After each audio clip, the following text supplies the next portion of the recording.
Welcome to the Concise Nethack video about my early game strategy in NetHack version 3.6.6. The Concise Nethack videos show you what you need to know about specific NetHack areas without wasting your time. This is the first of 3 strategy walkthrough videos. Rather than showing a NetHack game, I will just talk through the major steps I take when I start a new game in NetHack. You can do things differently and still ascend, but this is the general strategy plan I usually try to follow. When I start a new NetHack game, there are 6 steps I try and take in the early game. The first is to work my way up to about experience level 5 or 6 before I move on. I try not to descend dungeon levels too fast. Just because you have fully explored a level, that doesn't mean you need to move downstairs. Moving too quickly is a contributing factor to most early game deaths. Sometimes a lack of food will force you to go deeper before you want to. So beware of casting spells too much too early. On dungeon levels below level 1, I like to wait on the upstairs for a while and let monsters fight me there. If I get into trouble, I just climb the stairs, heal, and prepare to go back down again. I like to type 555 period or 555 dot a lot. That means wait for up to 555 turns or until something interesting happens, like a monster appearing. I recommend that you don't go below about dungeon level 6 yet during this step number 1. Step number 2 is to establish a stash. You can't carry everything you need in NetHack, not even with a blessed bag of holding. You're going to have to leave stuff in a stash somewhere. I like to keep my stash in a chest or a large box or an extra bag, and I leave it close to the stairs or an altar usually. I visit my stash often and drop off items that I don't need at the moment, but I know that I may eventually need. And then I usually make my first stash around the dungeon level that has the stairs down to the gnomish mines. I'll probably move the stash later in the game, maybe to a level with an altar.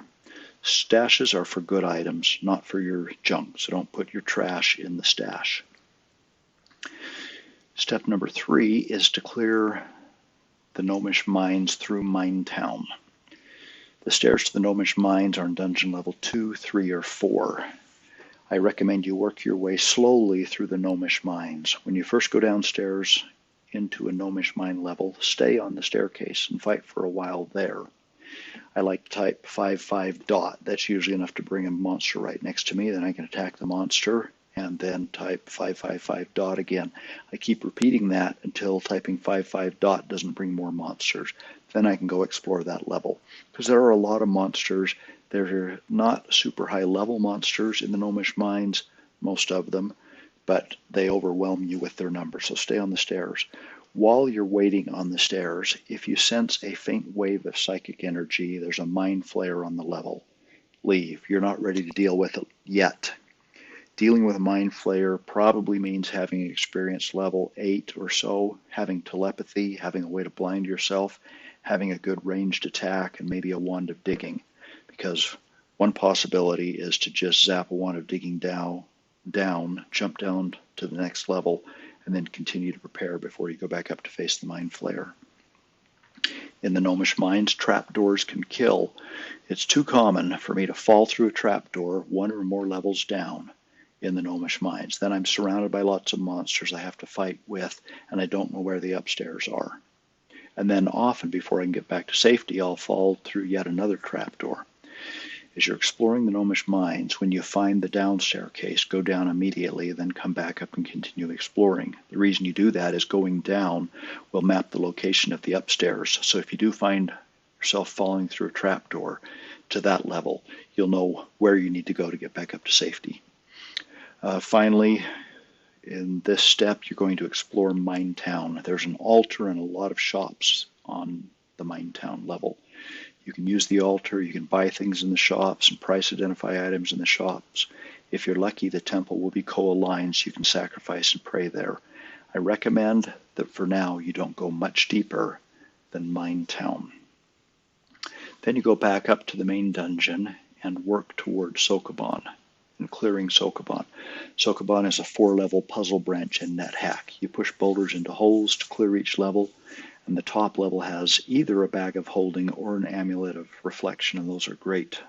Either of those is a great thing to have at this point.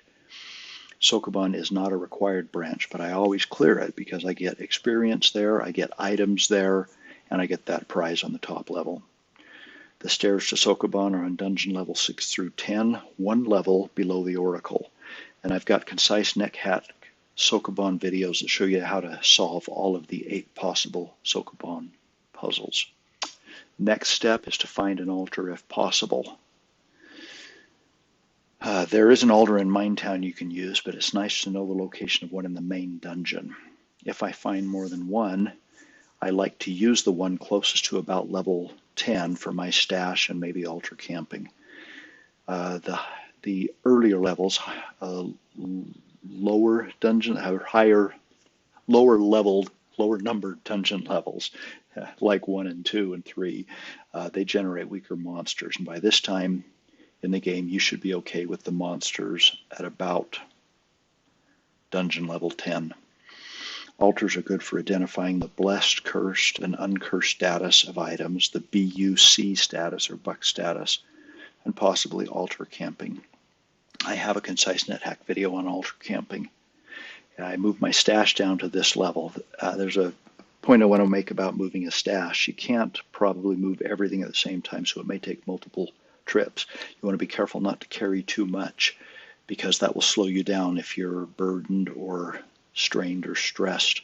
I recommend that you can drop everything you need to unburden yourself in a single move. So if you run into a monster, it takes one turn to drop what you need to, then you fight the monsters, then you pick up your stuff and move them toward your next stash. The last step in the early game strategy is to clear the rest of the gnomish mines. If you have magic resistance, you should be safe finishing the mines. If you don't have magic resistance, you can still clear the mines. Just don't wear your best armor or robe unless you have polymorph control, because there's a good chance of hitting a polymorph trap. If you polymorph into a large monster, you will lose your armor and your robe. I like to wear a spare mithril armor, if possible, and maybe wear a spare elven cloak, or even don't wear a robe at all. There's a luckstone at the bottom level of the gnomish mines that you're going to want. There are a lot of gems in the mines and gray stones, so there will often be a lodestone or two. You want to try kicking unidentified gray stones toward an open space. If that's not possible, you ought to have a way to uncurse a lodestone in case you accidentally pick one up, such as you might be ready to pray, so your prayer timeout has expired, or you could bring some holy water with you, or a scroll of remove curse. Things that are nice to have before you move past the early game. It's good to be around experience level 11 or so and have an armor class around 0 or less is great if possible. You want to have telepathy and a method of blindness. A pickaxe is great for digging through walls. Poison resistance is great, although sometimes you can't get it this early. As I mentioned, magic resistance is great, but you probably don't have it this early. Reflection is great. A unicorn horn is great. You'll need a sack, if for no other reason than to protect your potion scrolls and spellbooks that you're carrying. Those items are in danger in your main inventory, so I try not to carry them for very long unless I can put them in a sack. The resistances, fire, cold, sleep, and shock are great. Carry the luckstone, blessed if possible, that you got at the bottom of the gnomish mines. It's great to have levitation or jumping. It's great to be fast or very fast. But not all those are going to be possible this early in the game. That's all I want to cover for now. I hope you've enjoyed this Concise Nethack video about early game strategy. Thank you for watching.